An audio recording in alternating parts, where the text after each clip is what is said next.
નમસ્કાર, આપનું હાર્દિક સ્વાગત છે એજ્યુકેશન ઇન ગુજરાતી ચેનલમાં. આજના આપણે વિડીયોમાં ધોરણ 10માનું ગુજરાતી ચેપ્ટર 4 ભૂલી ગયા પછીના પાઠના 1 થી 50 MCQ પ્રશ્ન જવાબ સાથે. પ્રશ્ન પહેલો એમ છે કે પર્વતારોહણ શિબિર ક્યાં હતી? તો એથી માઉન્ટ આબુ પર. પ્રશ્ન બીજો, પર્વતારોહણ શિબિરમાં ખભે દોરડા ભરાવીને કોણ કોણ ચાલી આવતા હતા? તો એ સલોની અને કનોજ હતા.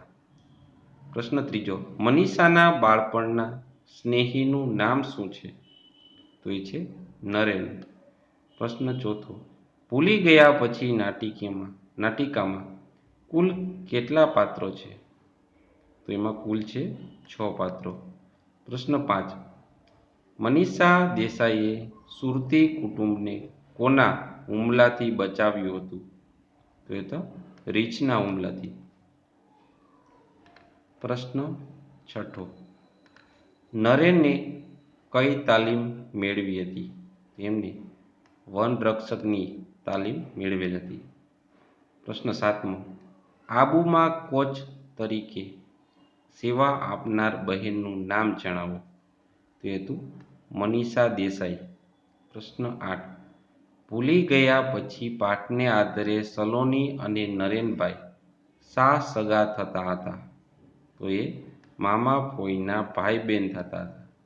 પ્રશ્ન 9, નરેનભાઈ મોટા કવિ થશે એવું સલોનીને કોણે કહેલું?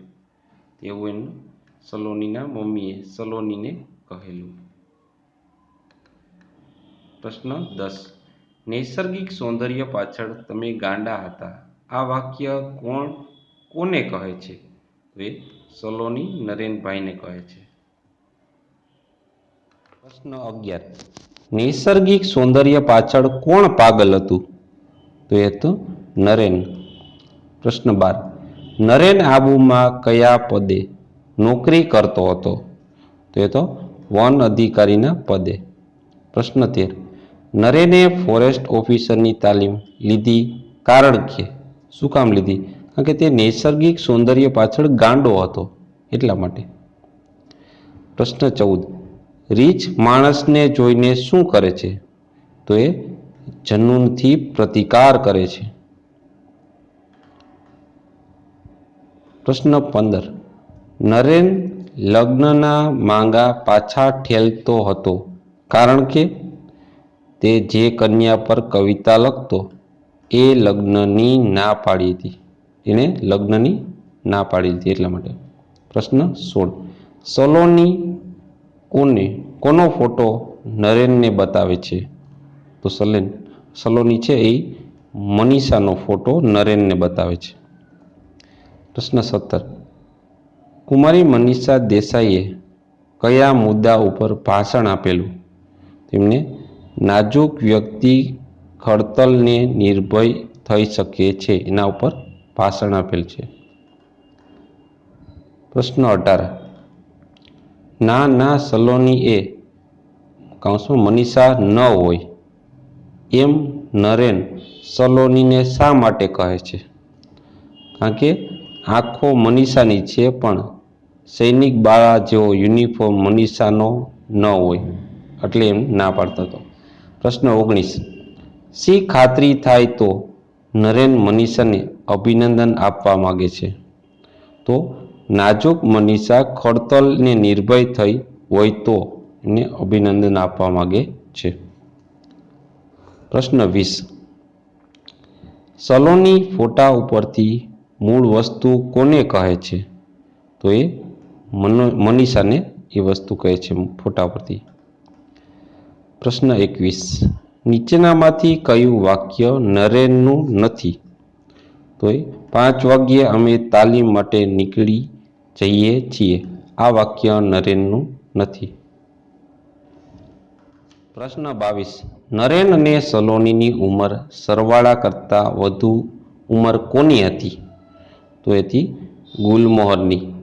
અથવા તો એમ પૂછે કે નરેનના આંગણામાં ખીલેલા ગુલમોહરની ઉંમર કેટલી છે?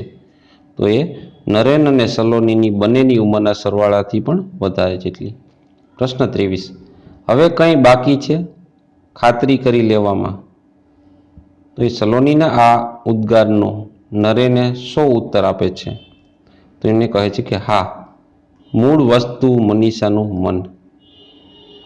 પ્રશ્ન 24. નીચેના જોડકા વાંચો, એમાં કઈ જોડકું સાચું નથી જણાવો. તો એ છે વિરાટ અને નરેનનો મિત્ર. આ જોડકું સાચું નથી. પ્રશ્ન 25. આનંદને સલોની પાસે જવાનું કોણે કહ્યું હતું? તો એ કનોજે કીધું હતું. પ્રશ્ન 26. મનીષા અને આનંદની કાર રોકીને કનોજ ક્યાં ગયો? તો એ મનીષાની સાથે વિરાટભાઈને લેવા. પ્રશ્ન 27. આનંદને એના પપ્પા આવવાના છે એની જાણ શી રીતે થઈ? તો એ તાર દ્વારા એમને જાણ કરેલી છે. પ્રશ્ન 28. મનીષા કોણ? એની હાજરીમાં આવો પ્રશ્ન ન કરતા, નહીં તો એ આત્મહત્યા કરશે. આ વાક્ય કોને કહે છે? તો એ આનંદ નરેનને કહે છે. પ્રશ્ન 29. આનંદની દ્રષ્ટિએ મનીષાએ કોને માટે આકરું તપ કર્યું છે? તો એ છે નરેન માટે. પ્રશ્ન 30. જા મનીને કહે કે એક ગરોળી પકડી લાવે, તુરંત હા પાડી દો. આ વાક્ય કોને કહે છે? તો વિરાટ એના પિતા આનંદને કહે છે. પ્રશ્ન 31. વિરાટ બાબુને ગેસ્ટ હાઉસમાં મૂકવા કોણ જાય છે? તો કનોજ અને આનંદ એમને ગેસ્ટ હાઉસમાં મૂકવા જાય છે. પ્રશ્ન 32. ગરોળીથી ડરનાર મનીષા હવે કોની સાથે લડી શકે એમ છે? તો એ મગર સાથે. ગરોળીથી ડરનાર મનીષા હવે મગર સાથે પણ લડી શકે એમ છે. પ્રશ્ન 33. સલોનીના મત એકવાર પ્રેમમાં પડેલ કન્યાનું મન કોના જેવું હોય છે? તો એ લીલા વન જેવું. પ્રશ્ન 34. સલોની તાલીમ માટે એની ટીમ સાથે ક્યારે જાય છે અને ક્યારે પાછી આવે છે? તો એ 5 વાગે જાય છે અને 10:30 વાગે પાછી આવે છે. પ્રશ્ન 35. વર્ષો પહેલા સુકુમાર લાગતી મનીષા નરેનને હવે કેવી લાગે છે? તો એ દીપ્તવંત જેવી. પ્રશ્ન 36. મનીષાના પપ્પાએ પેસેન્જરોને ઓડિયન્સ બનાવીને ભાષણમાં કોનો હવાલો આપ્યો? તો એ હતા શાસ્ત્રનો. પ્રશ્ન 37.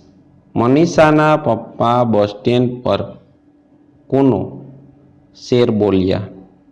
તો ઇકબાલનો શેર બોલેલા. પ્રશ્ન 38. મનીષાના પપ્પાનો આનંદ ખરેખર શેના કારણે હતો? તે હતો પોતે ખોટા પડ્યા એ કારણે એનો આનંદ હતો.